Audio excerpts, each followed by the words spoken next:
My name is Alara Vance, and I've always been the quiet one in a family that worships noise. My life has been lived in the margins, in the soft focus background of the glittering portrait that is the Vance family. I'm the daughter who chose books over branding, archives over acquisitions, the steady, predictable rhythm of history over the chaotic, blinding flash of the spotlight. And for 30 years, I was perfectly content with that. I thought I was. Until the night of the gala, the night my parents gave my sister everything they thought mattered in the world, and a complete stranger gave me the one thing that actually did. The invitation had arrived a month prior, embossed in gold leaf on cardstock so thick it felt like a slab of marble. It was for a party celebrating my younger sister, Serafina, and the monumental success of her lifestyle brand, Elysian Aura. In the Vance family, success wasn't measured in happiness or contribution. It was measured in dollars and headlines, and by that metric, Serafina was a titan.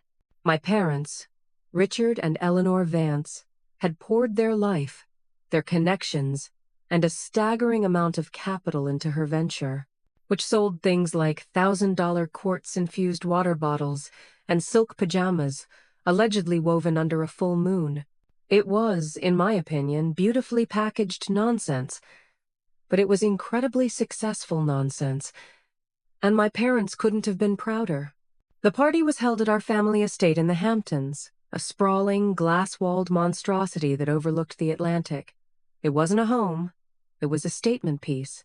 As I drove my 10-year-old Subaru up the long, winding driveway, I passed a valet line filled with Rolls-Royces, Bentleys, and at least a dozen G-Wagons. I found a small spot behind the catering vans, feeling like I was sneaking in through the service entrance of my own life. I'd chosen to wear a simple navy blue dress. It was elegant, understated, and completely invisible. It was me, in fabric form. Inside, the house was throbbing with the energy of 100 conversations, the clinking of champagne flutes, and a string quartet playing something that sounded vaguely like a top 40 hit. My father, Richard, stood near the entrance, his arm around Serafina. He was a man carved from ambition, with a smile that could close a deal and eyes that were always calculating his next move. Serafina was his masterpiece. She was radiant, draped in a gown that looked like spun starlight, her laughter echoing through the room. She was magnetic, and I watched as senators, tech billionaires, and fashion icons orbited her like planets around the Sunday. My mother, Eleanor, floated through the crowd, a ghost in Chanel, her face a perfect mask of social grace, ensuring every glass was full and every important guest felt seen. She saw me eventually, her eyes doing a quick, almost imperceptible scan of my dress, my hair, my lack of an entourage. "Alara, darling," she said, her kiss landing somewhere near my ear. "You made it." I was starting to worry. "Did you have trouble with traffic?" It was her standard greeting for me, a gentle insinuation that my arrival was both a surprise and a minor inconvenience. I just smiled. "No, Mom, the drive was fine." She patted my arm, her attention already drifting. "Good, good. Now, go get some champagne. Try to mingle. Serafina will be making her announcement soon. It's a big one." I spent the next hour mastering the art of looking occupied while being utterly alone. I traced the patterns in the marble floors, I admired the ice sculpture of Serafina's brand logo, and I had a lengthy, one-sided conversation with a potted ficus. A few of my parents' older friends recognized me, offering polite but distant greetings. "Alara, how wonderful to see you. Still working at that library, is it?" one asked. "The Historical Society," I corrected gently. "An archivist." They'd nod, their eyes glazing over, before making a swift excuse to talk to someone more interesting. To them, my job was a quaint hobby, like needlepoint or collecting stamps. It was quiet. It paid almost nothing, and worst of all, it couldn't be bragged about at a dinner party. Finally, my father tapped a spoon against his crystal flute, and a hush fell over the room. He and my mother flanked Serafina on a makeshift stage, their faces beaming with a pride so intense it was almost painful to watch. Thank you all for coming, my father began, his voice booming with practiced authority. Tonight, we celebrate not just a brand, but a vision. My daughter, Serafina, has built an empire from the ground up. I bit the inside of my cheek to keep from scoffing. From the ground up, if the ground was a $30 million seed investment from the Bank of Dad, Elysian Aura is projected to be valued at over $200 million by next quarter, he continued, and the crowd murmured in appreciation. And to honor her incredible achievement, her mother and I wanted to give her a small token of our love and support. He gestured to a large screen behind them. The first image was a stunning 7-bedroom mansion in Beverly Hills, complete with an infinity pool and a view that stretched to the ocean. A new home for a new chapter, my father announced. The second image was a brand new crimson Tesla Model S Plaid. To get you there in style, the crowd applauded politely. But he wasn't finished. And finally, he said, his voice thick with emotion, because we believe in her vision, and because the Vance family always invests in its future, we have transferred $60 million into a new trust for Serafina to ensure that Elysian Aura can expand globally and continue its incredible journey. This time, the applause was thunderous. People were on their feet. Serafina dabbed at her eyes with a perfectly manicured hand, whispering, "Oh, Daddy, Mommy, you shouldn't have," though her expression said they absolutely should have. I just stood there, my champagne flute feeling impossibly heavy in my hand. It wasn't the money that hurt. It wasn't the mansion or the car. It was the public declaration. It was the clear, unequivocal statement that one daughter was the future, the legacy, the entire world, and the other was just there, an afterthought, a guest at her own family's celebration. As the applause died down and the music swelled again, I felt a familiar hollowness settle in my chest. I turned to slip away, to make the quiet drive back to my quiet apartment and my quiet life. But as I reached the edge of the crowd, a man I'd never seen before stepped into my path. He was elderly, dressed in a simple, impeccably tailored tweed suit that seemed out of place amongst the glitter and silk. His hair was white, and his eyes, a startlingly clear blue, seemed to hold a deep, quiet sadness. He looked at me, not through me, but at me, as if he was the only person in the room who truly saw me. "Miss Alara Vance?" he asked, his voice a low, gentle rumble. I nodded, confused. He offered a small, sad smile. "My name is Alistair Finch. I was an associate of your grandfather, Arthur Vance." My breath caught in my throat. My grandfather had passed away over a decade ago. "I was instructed," Mr. Finch continued, ignoring the swirl of the party around us, "to give you this on your 30th birthday. I am 2 months late, and for that, I apologize. The circumstances had to be precise." He reached into his coat pocket, and in the center of the sudden, dead silence that felt like my own private universe, this complete stranger with eyes that held the weight of a century stepped forward and handed me an envelope. It was old, made of thick, creamy parchment, with my name written on the front in a familiar, elegant script. It was my grandfather's handwriting. If you've ever felt like the invisible person in your own family, if you've ever wondered if anyone truly sees you for who you are, then you know the feeling that washed over me in that moment. It was a strange cocktail of shock, confusion, and a tiny, dangerous spark of hope. Hit that subscribe button and stick with me, because what was inside that envelope wasn't just a letter. It was a key that would unlock a secret so vast it would not only change my life, but it would shatter the very foundation of the Vance family forever. The weight of the envelope in my hands was surreal. It was heavy, substantial, a physical anchor in a world that had suddenly tilted on its axis. Around me, the party was already roaring back to life. My sister was descending from the stage, immediately swarmed by well-wishers congratulating her on her fortune. My parents were accepting praise on her behalf, their faces glowing. No one had noticed the quiet, momentous transaction that had just occurred in the shadows. No one had noticed Mr. Finch, who gave me a final, meaningful nod before melting back into the crowd, disappearing as mysteriously as he had appeared. I clutched the envelope to my chest, my heart hammering against my ribs. I couldn't breathe in there. I felt the glass walls of the mansion closing in, the sound of fake laughter and clinking glasses becoming a deafening roar. I had to get out.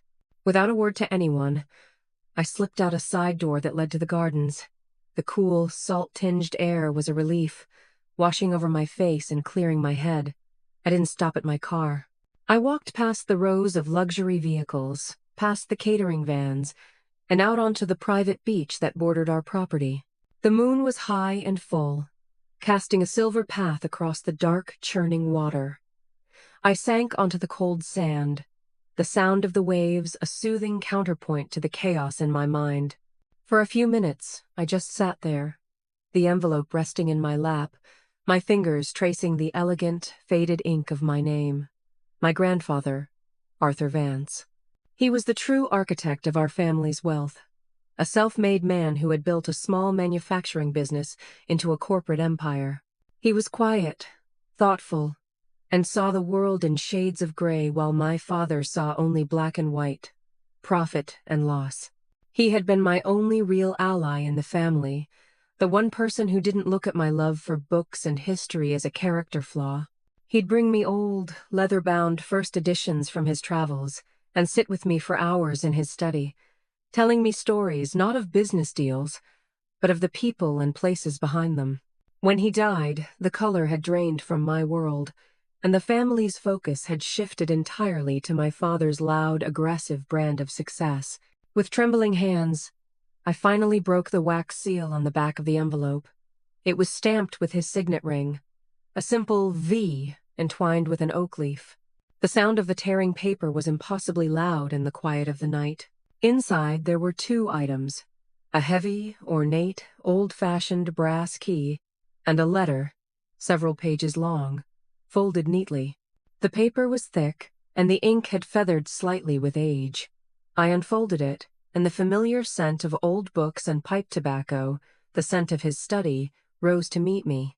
My eyes filled with tears before I even read the first word.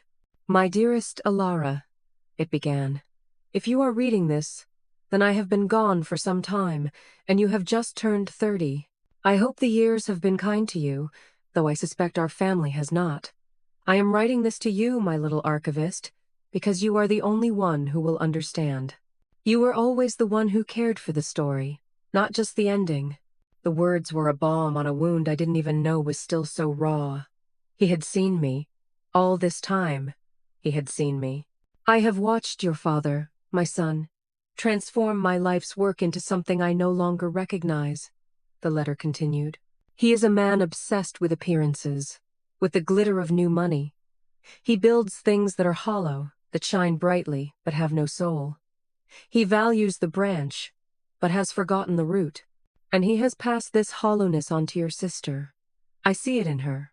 She is not a bad person, but she is lost in the reflection of what others want her to be.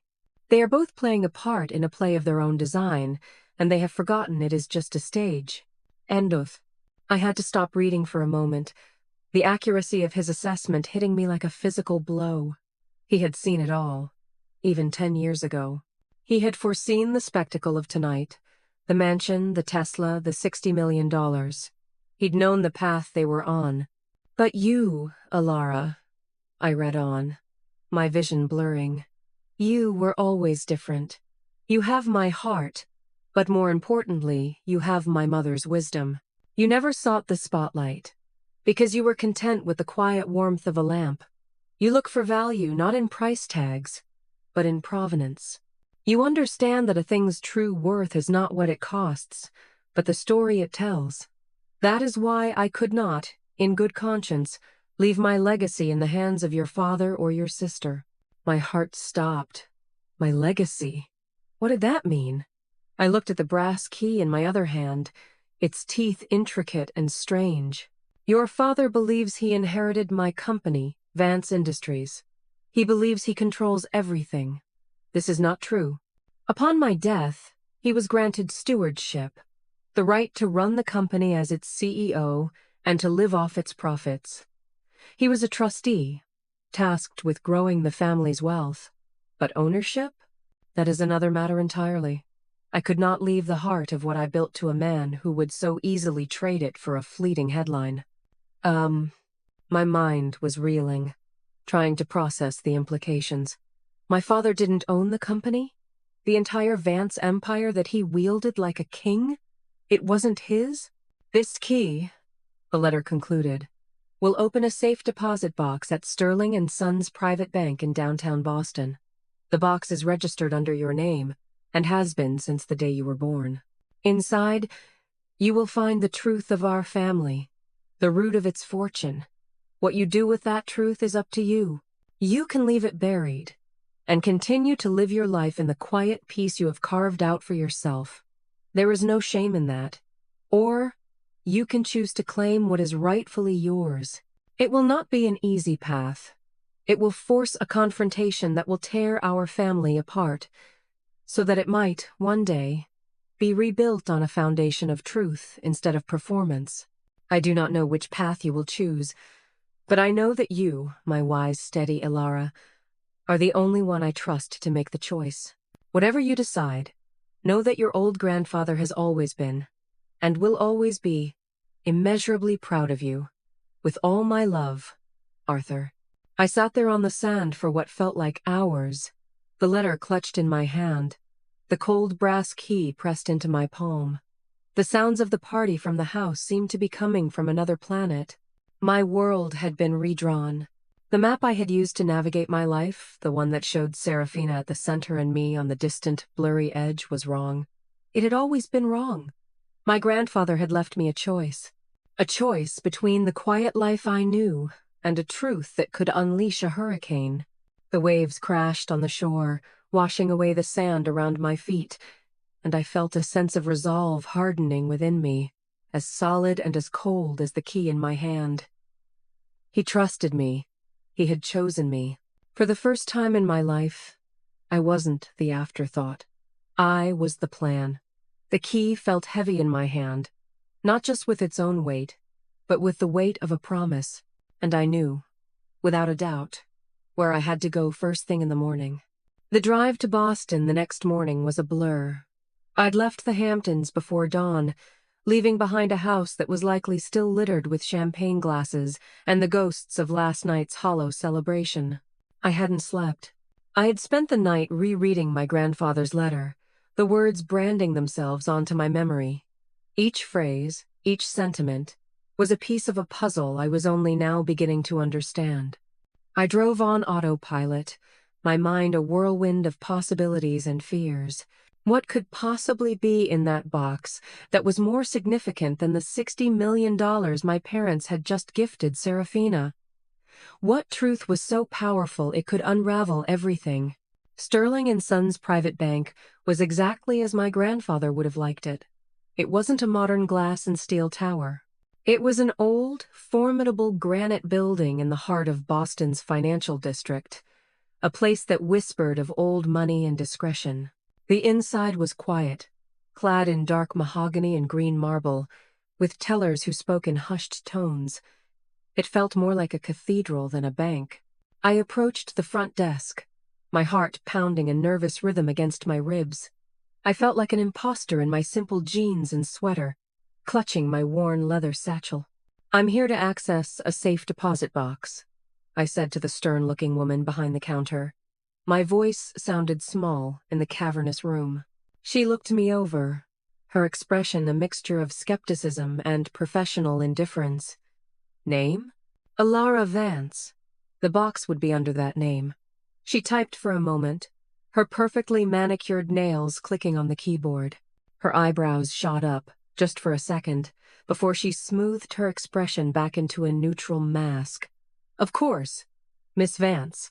Right this way." She led me down a long, carpeted hallway to a massive, circular vault door that looked like something out of a movie. After a series of clicks and whirs, she swung the heavy door open, revealing a wall of gleaming brass boxes, floor to ceiling. She led me to a small, unassuming box near the bottom. "This is it," she said. I presented the key my grandfather had left me. She produced a second key, and together, we opened the lock. She slid out a long, surprisingly heavy metal box and carried it over to a small private viewing room, closing the door behind me and leaving me alone with my family's secrets. The room was silent, the air thick with anticipation. I sat at the small wooden desk and stared at the box. For a moment, I was tempted to just walk away. To take the box, throw it in the river, and go back to my simple, uncomplicated life. My grandfather's words echoed in my head. "You can leave it buried. There is no shame in that." But there was also his other phrase, "Claim what is rightfully yours." I took a deep breath and lifted the lid. At first, I was confused. There were no stacks of cash, no gold bars, no glittering jewels. The box was filled with old documents, neatly bound with string. There were stacks of what looked like stock certificates, the paper aged and brittle, from a company called Vance Manufacturing, the original name of my grandfather's business, before my father rebranded it to the slicker, more corporate Vance Industries. There were also property deeds for parcels of land all over New England, the land where the company's factories and headquarters were built. It was a history of the company, laid out in paper and ink. It was an archivist's dream, but I didn't understand its significance. My father ran Vance Industries. These were just old papers. Then I saw it. Tucked at the very bottom, beneath everything else, was another envelope, identical to the first. This one was simply labeled, "The Truth." My hands were shaking now as I opened it. Inside was another letter from my grandfather, shorter this time, and a single, formal, legal document. "My dear Alara," the letter began, "if you have found this, then you have chosen the more difficult path. I am proud of you for your courage. What you hold in your hands is the foundation of everything. The documents in this box are not historical artifacts. They are the instruments of ownership." Oh, I put the letter down and picked up the legal document. It was a trust agreement drafted by a team of lawyers 60 years ago when my grandfather first founded his company. I read through the dense legal jargon, my eyes scanning for the relevant clauses. And then I found it. My breath hitched. The trust, named the Arthur Vance Legacy Trust, was the sole owner of 100% of the founding shares of Vance Manufacturing. The trust agreement stipulated that upon his death, the CEO position and trusteeship would pass to his son, Richard Vance, who would manage the company for the benefit of the family. He could draw a generous salary. He could live in the family home. He could use the profits to invest and grow the business. But he could not sell the core assets. He could not dilute the founding shares. And he could not transfer ownership. He was the steward, the caretaker, not the king. Then came the final clause, the one that made the floor drop out from beneath me.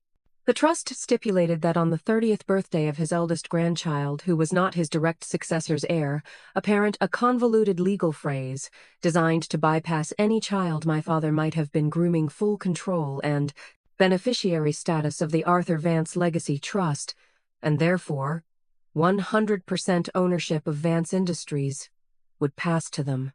The document was dated. It was ironclad. It was notarized. It was real. It wasn't a will. It was a declaration. And it meant that the empire my father thought he commanded, the fortune he had used to elevate my sister and dismiss me, the very source of his power, was, and had always been, mine.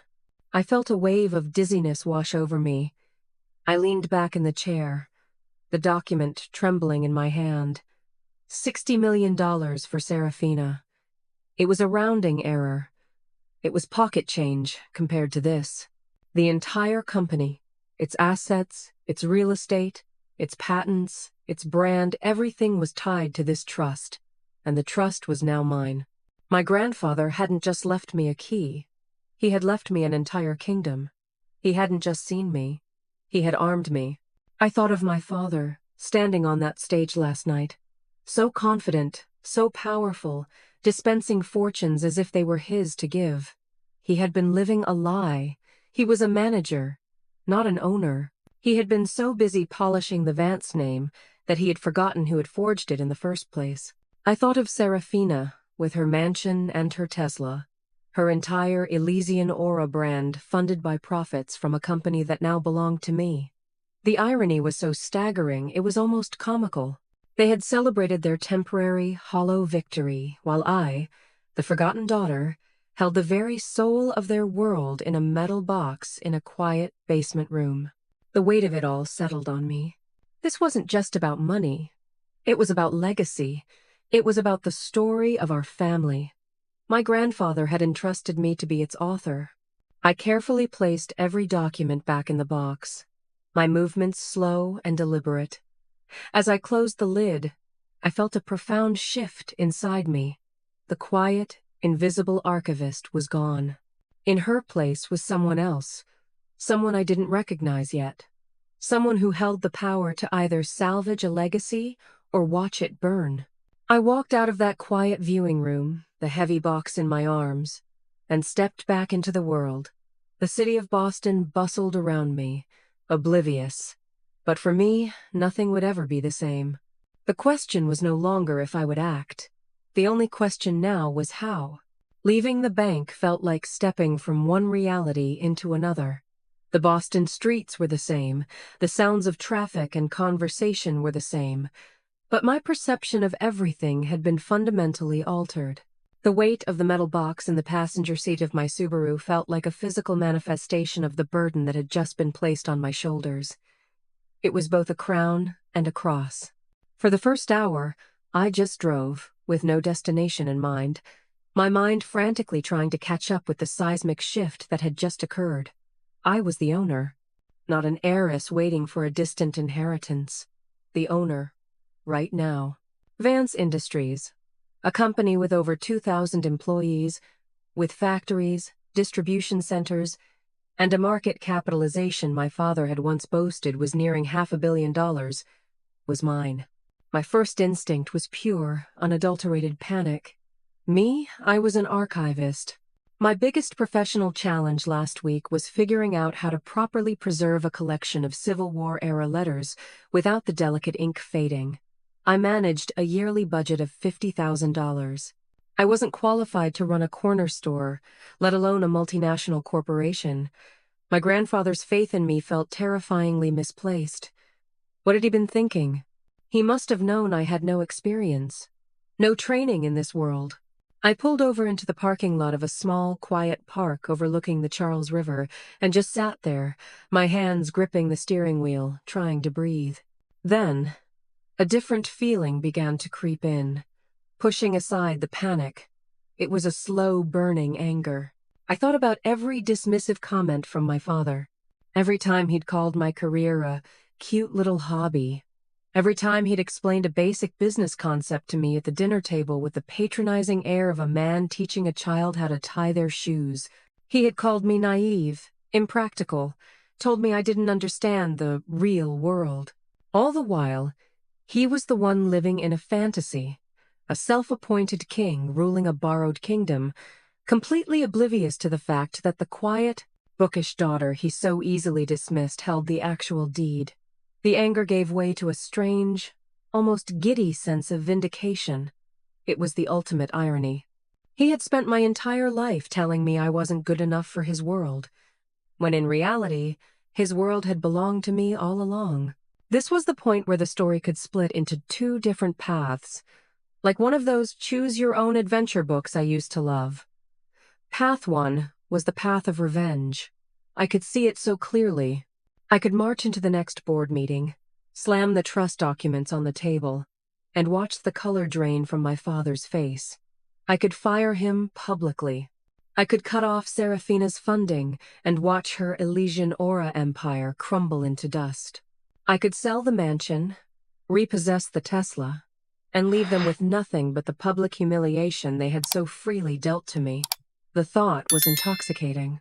It was a fantasy I allowed myself to indulge in for a few glorious minutes. The forgotten daughter returns, a vengeful queen, to reclaim her throne and cast out the usurpers. It was dramatic, it was satisfying, and it felt wrong. My grandfather's words from his first letter came back to me.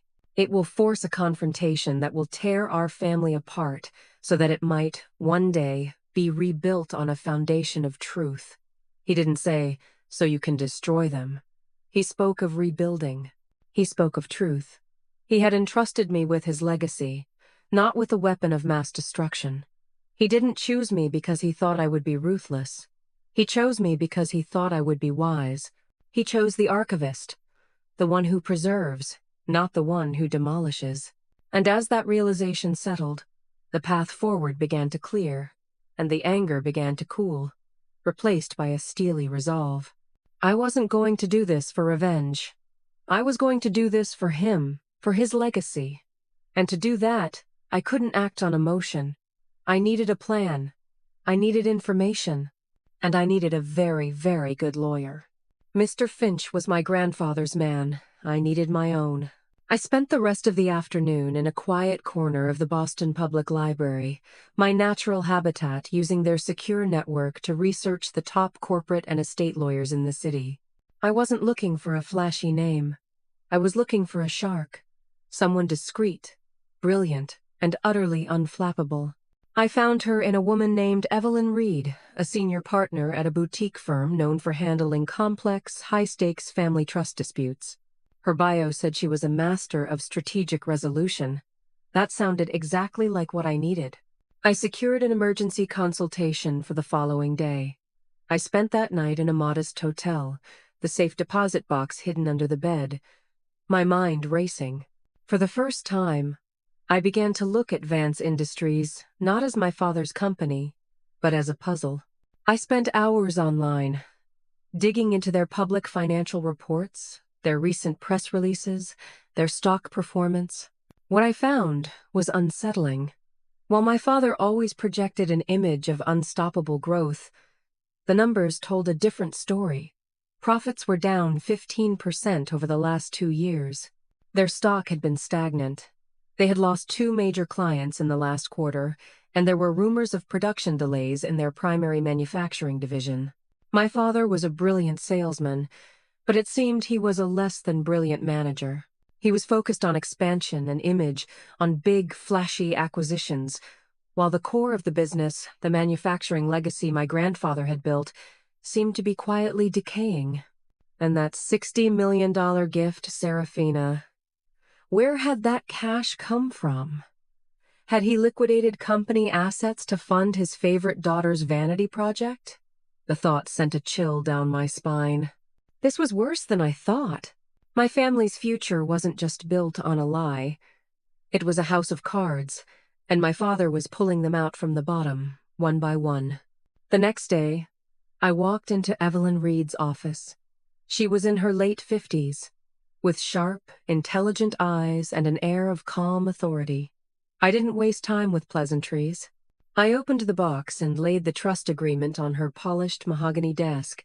I told her the entire story, from my childhood of being overlooked to the gala 2 nights ago to the discovery in the vault. She listened patiently, without interruption, her eyes scanning the documents as I spoke.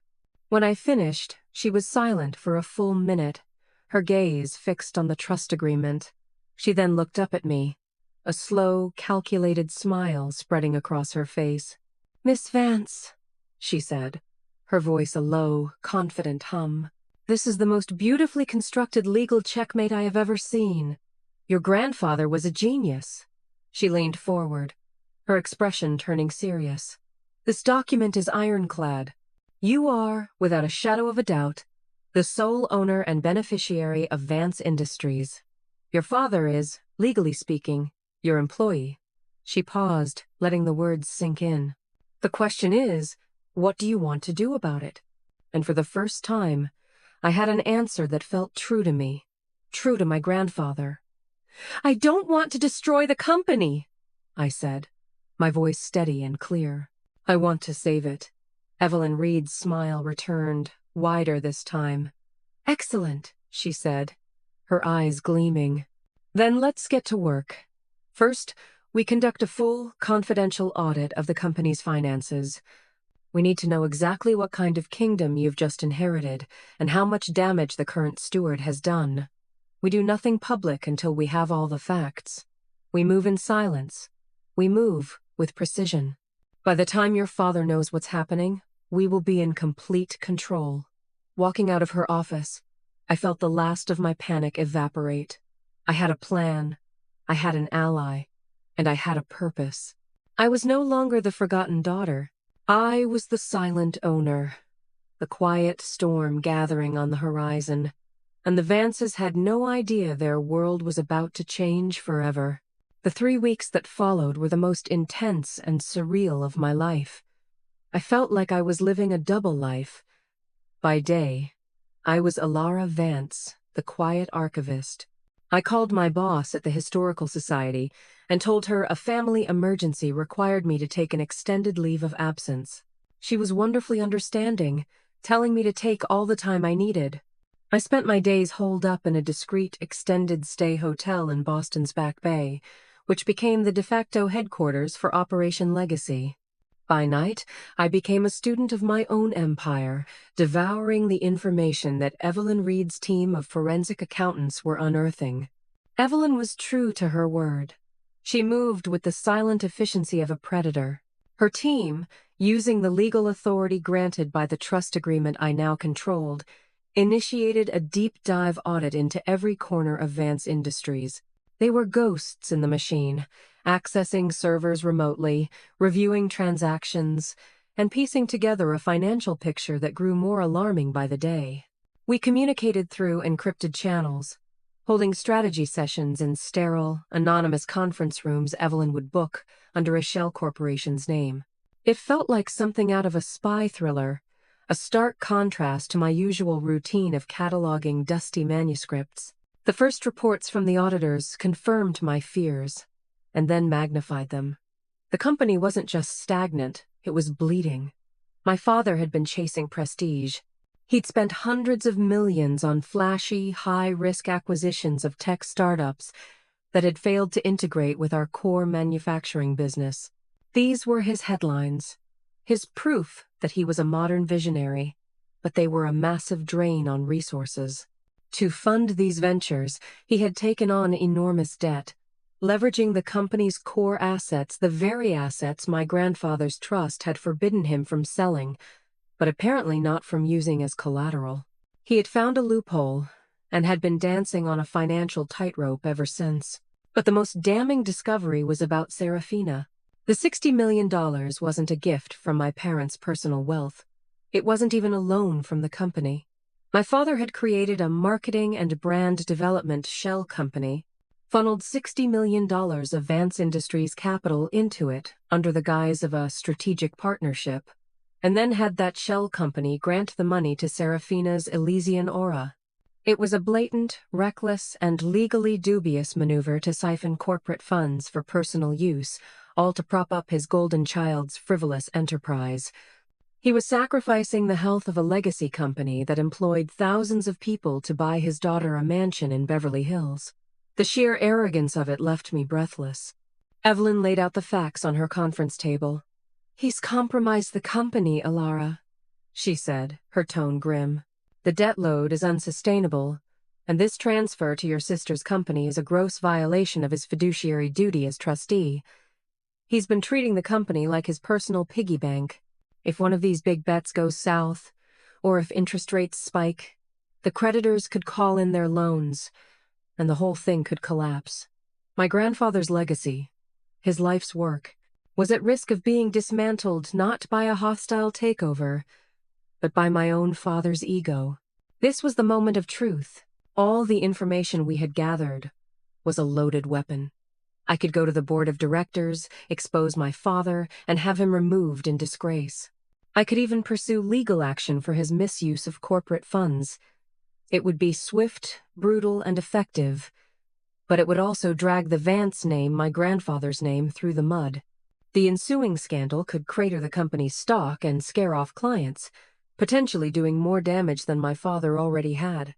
My grandfather's letter had spoken of rebuilding, not just tearing down. I had to be smarter than that. I had to be a surgeon, not a demolition crew. What are our options? I asked Evelyn, my voice quiet but firm. Options that don't involve a public crucifixion?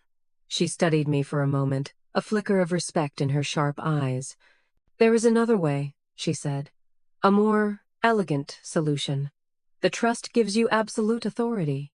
You don't need the board's approval. You are the board. For all intents and purposes. You can call an emergency shareholder meeting. As the sole shareholder, you have the power to restructure the board of directors, appoint a new CEO, and change the company's entire strategic direction, all in one move. A shareholder meeting. The term sounded so formal, so official. It was perfect. It wasn't a messy family fight, it was a corporate action. It was business. When can we do it? I asked. The company bylaws require a minimum of 10 days' notice to all board members and executive officers for an emergency meeting, she replied, already pulling a calendar up on her tablet. We draft the notice today. It will be vague, citing only urgent matters of corporate governance and strategic direction to be discussed by the majority shareholder. It will be delivered by courier to your father, your sister, who I discovered he appointed to the board as a brand consultant last year, and the other 6 board members. They'll be confused. They'll speculate. But they won't know what's coming until you walk into that room. The plan was audacious. It was terrifying. And it was exactly what needed to be done. We spent the next 10 days in a whirlwind of preparation. Evelyn and her team prepped me for the meeting. They walked me through the company's financials until I knew them better than my own name. They drafted resolutions, prepared voting proxies, and developed a comprehensive 100-day transition plan. I wasn't just going to take over. I was going to arrive with a fully formed strategy to save the company. I studied my grandfather's old notes, which I'd retrieved from the box. His business philosophy was simple. Build quality products, treat your employees well, and never bet the farm on a flashy promise. It was a philosophy that had been forgotten, and one I intended to restore. On the 10th day, the day before the meeting, a wave of doubt washed over me. I sat in my sterile hotel room, looking out at the city lights, and felt a profound sense of loneliness. I was about to detonate a bomb in the middle of my family. Even if it was necessary, even if it was the right thing to do, they would see it as a betrayal. I would lose them, maybe forever. I picked up my phone and scrolled to my mother's contact information. My finger hovered over the call button. I could still call it off. I could try to talk to them, to reason with my father, but I knew it was useless. He wouldn't listen. He had never listened. He only understood power, and tomorrow, I would finally speak his language. I put the phone down and looked at the reflection of a stranger in the dark window, a woman with tired but determined eyes. The archivist was a ghost now. This woman was the heir. My grandfather had chosen me not because I was a business prodigy, but because I was his granddaughter, the one who valued the story. And the story of Vance Industries was in peril. It was my job to save it, to be the steward he had always wanted. With a deep, steadying breath, I picked up the transition plan and went back to work. There was no turning back now. The meeting was set for 10 a.m. The next morning, in the main boardroom at the Vance Industries headquarters, the stage was set for the final act. The morning of the meeting, the air in Boston was crisp and cold. The sky a brilliant, cloudless blue. It felt like a day for clarity, for truths to be revealed. I dressed with meticulous care. Not in the quiet, unassuming clothes of Alara the archivist, but in the armor of the woman I was becoming. I chose a charcoal gray suit, sharply tailored, a simple white silk blouse, and low, practical heels. My hair was pulled back in a severe, professional chignon. The look was understated, serious, and powerful. It was a look that demanded to be taken seriously. As I looked in the mirror, I saw a flicker of my grandfather's resolve in my own eyes. Evelyn met me in the lobby of the Vance Industries building. The building itself was a monument to my father's ego, a soaring glass tower with his name emblazoned in massive steel letters at the top. The lobby was a vast, cold expanse of black marble and abstract art, designed to intimidate. As we walked toward the private elevators, I could feel the eyes of the security guards and receptionists on me. They didn't recognize me. To them, I was just another anonymous woman in a suit. The anonymity felt like a shield. The boardroom was on the top floor, a cavernous room with a panoramic view of the city. A long, polished mahogany table dominated the space, surrounded by 12 high-backed leather chairs. At the head of the table was my father's chair, slightly larger than the others, like a throne.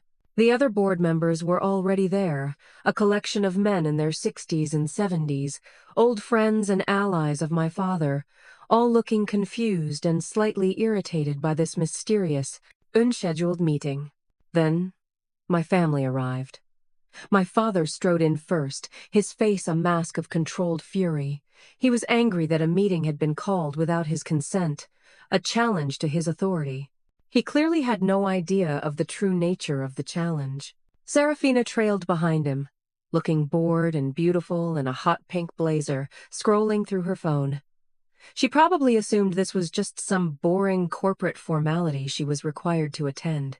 My mother was with them, not a board member, but clearly there for moral support, her face tight with anxiety.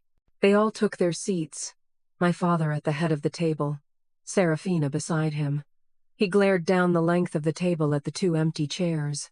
Well, since the mysterious majority shareholder who called this meeting has yet to grace us with their presence, he began, his voice dripping with sarcasm, perhaps we should just... He trailed off as Evelyn and I walked into the room. A wave of confusion rippled through the board members. They all knew Evelyn Reed by reputation. She was a legal legend in Boston. Her presence alone signaled that this was serious. My father's eyes narrowed, first at Evelyn, then at me. His expression was one of pure bafflement. Ilara? What in God's name are you doing here? This is a closed board meeting. And who is this? He demanded, gesturing dismissively at Evelyn. I didn't answer him. Instead, Evelyn and I took the two empty seats directly opposite him, at the other end of the table. I placed my leather satchel on the table, and from it, I removed a single, bound document. A hush fell over the room. Every eye was on me.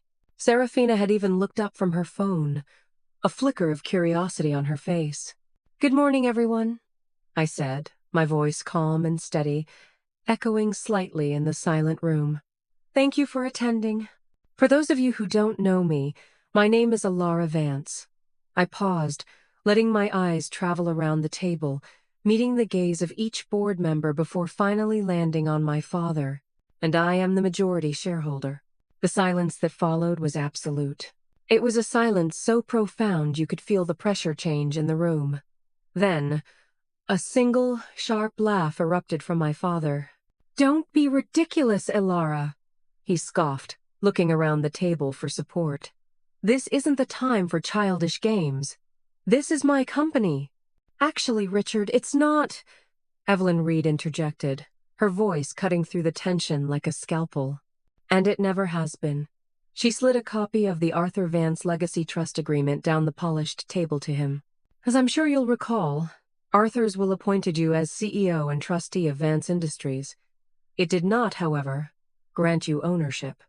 As of her 30th birthday 3 weeks ago, per the explicit and legally binding terms of this trust, 100% of the founding shares, and therefore controlling ownership of this company, transferred to your daughter, Miss Ilara Vance. My father snatched up the document, his hands shaking as he read it. The other board members began murmuring amongst themselves, their faces a mixture of shock and dawning comprehension. I saw Serafina lean over and whisper something to my father, who just shook her off, his eyes glued to the page. My mother, standing against the back wall, had gone pale, her hand flying to her mouth. The color drained from my father's face. He looked up from the paper, his eyes wide with disbelief and a terrifying nascent rage. He looked at me, really looked at me, as if for the first time.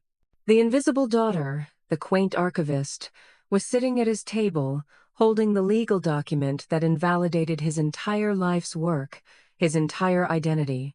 This is This is preposterous, he stammered, his voice losing its booming authority. A technicality. I've run this company for 25 years. And in those years, I said, my voice gaining strength, you have put this company in grave peril. I slid another set of documents down the table. This is the preliminary report from the forensic audit I commissioned. It shows that Vance Industries is currently leveraged to the tune of $200 million in high-interest debt, taken on to fund a series of failed acquisitions. It shows that profits have fallen for 8 consecutive quarters. And I paused, my gaze shifting to my sister. It shows a $60 million transfer of corporate funds, disguised as a strategic partnership, that went directly to funding a private, non-affiliated lifestyle brand. Serafina gasped, her face flushing from pink to a deep crimson. That's a lie, she cried out. Daddy, tell them it's a lie. But my father was silent, his face ashen. He knew it was the truth. The other board members were now staring at him with expressions of cold fury. These were men whose own fortunes were tied to the health of the company, and they were just now learning that the man at the helm had been gambling with their future. As the sole shareholder of this company, I continued, standing up to address the room, I am exercising my right to ensure its survival and to restore it to the principles upon which my grandfather founded it. Effective immediately, I am calling a vote. The first resolution is to remove Richard Vance from his position as CEO and chairman of the board. I looked directly at my father, whose face had crumpled into a mask of utter betrayal. The second resolution is to remove Serafina Vance from her position on the board. The third is to install a new interim CEO, effective immediately, who will oversee a complete strategic restructuring. I have her resume here for your review. I placed a final document on the table. It was the resume of a highly respected turnaround specialist I had vetted with Evelyn. Then, I looked at each board member. As the sole shareholder, my vote is the only one that technically matters. This is not a debate. This is a formality. The resolutions pass. It was a coup. A bloodless, perfectly legal, devastatingly effective coup. My father just stared at me, speechless. The rage had been replaced by a hollow, broken look that was almost harder to bear. Serafina had burst into tears, not of sadness, but of pure, undiluted rage. "You can't do this!" she screamed at me, her voice shrill. "After everything we've done for you!" "You ungrateful little—" "What you have done," I interrupted, my voice dangerously quiet, "is treat this company, my grandfather's legacy, like your personal ATM. That ends today." I turned back to the stunned board members. A new chapter for Vance Industries begins now. One based on stability, quality, and fiscal responsibility. Not ego. I gathered my papers, my hands steady. The archivist in me had preserved the truth. Now, the owner had delivered it. I turned and walked out of the boardroom without a backward glance, leaving the shattered pieces of my family's fabricated reality scattered on the mahogany table behind me. The reign of Richard Vance was over. My work was just beginning. The moments after I left the boardroom were an eerie, suspended silence. I didn't run. I walked, my heels clicking with a steady, deliberate rhythm on the marble floor of the executive wing. I could feel the shockwaves emanating from the room behind me, a palpable force. I walked to the end of the hall, to the large corner office with the sweeping view of the city, the office that had been my father's for as long as I could remember. I stopped in front of the heavy oak doors, the brass plaque still reading Richard Vance, CEO and chairman. Soon, that would change. The entire building felt like it was holding its breath, waiting to see what would happen next. The explosion came, as I knew it would. The boardroom door flew open, and my father stormed out, his face a mottled, terrifying shade of purple. My mother and a sobbing Serafina were right behind him. "Ilara!" he roared, his voice echoing in the cavernous hallway. It was the voice he used to command obedience, the voice that had silenced me my entire life. But something inside me had shifted. It no longer had any power over me. I turned slowly to face him. "You will not do this," he seethed, advancing on me, his finger jabbing the air. "I built this company." "Grandfather built this company," I corrected him, my voice even and low, refusing to rise to his level. "You were its caretaker, and you were a poor one. This is betrayal. This is the thanks I get for giving you a life of privilege? For the clothes on your back, the education I paid for?" He bellowed. "You gave me things, Dad, but you never gave me respect," I said, the words tasting of long-buried truth. "You never saw me. You saw a disappointment because I wasn't a reflection of you. Today is not about betrayal. It's about consequences." Serafina pushed past him, her face tear-streaked and vicious. "You've ruined me," she shrieked. "My brand, my funding, everything is gone because of you. You were always jealous. You're a pathetic, jealous nobody, and you couldn't stand to see me succeed."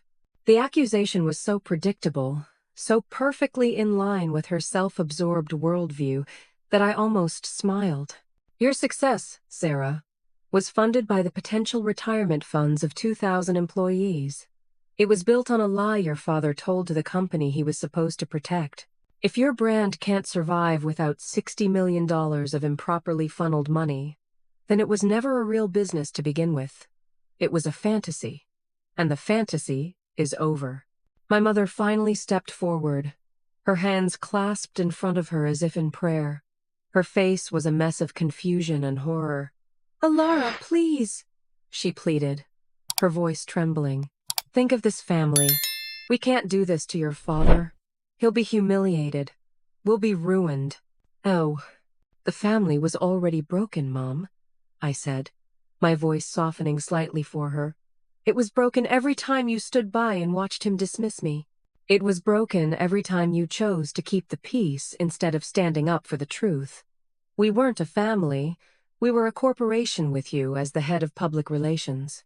The truth of my words hit her harder than my father's rage or Serafina's hysterics. She flinched, as if I'd slapped her, a genuine, soul-deep pain flashing in her eyes. It was in that moment that the security chief and 2 guards, alerted by the shouting, came running down the hall. They saw the scene, the enraged former CEO, the hysterical daughter, and me, the calm center of the storm, and stopped, unsure of how to proceed. My father saw them, and his rage found a new target. "Get her out of here," he commanded, pointing at me. "She's trespassing." The security chief, a man who had worked for my father for 30 years, looked from him to me, his expression conflicted. Before he could move, Evelyn Reed emerged from the boardroom, holding a file. "Actually, Mr. Johnson," she said to the security chief in her calm, authoritative voice, "Miss Vance is the new controlling owner of this building and everything in it. It is Mr. Richard Vance who no longer has executive authority on these premises. He has 10 minutes to clear out his personal belongings from his office before he will be escorted out." The finality of her words, delivered with such cold, legal precision, was the blow that finally broke him. My father seemed to deflate. The rage drained away, leaving behind a gray, hollowed-out old man. He stared at me, his eyes filled not with anger now, but with a vast, empty bewilderment. He had lost. He knew it. He turned without another word and walked into his office, closing the door softly behind him. The aftermath was a cascade of controlled chaos. The interim CEO I had appointed, a woman named Sarah Jennings, arrived within the hour. She was brilliant, no nonsense, and immediately began meeting with the shell-shocked department heads to assure them of a smooth transition. Evelyn's team served Serafina with a formal notice, freezing the $60 million trust and initiating a clawback action to return the funds to Vance Industries. Serafina's response was a string of threats about lawsuits and ruined reputations, but the fight had gone out of her. She knew she had no legal ground to stand on. She and my mother left the building in a flurry of tearful phone calls to their lawyers. I spent the rest of the day in a temporary office. Not my father's, I couldn't bring myself to go in there yet, but a small, functional space down the hall. From there, I approved the press release announcing the leadership change, which was carefully worded to frame it as a strategic restructuring to realign with the founder's core vision. I fielded calls from panicked investors, whom Sarah and I calmly reassured. I watched the company stock dip, then stabilize as the market processed the news.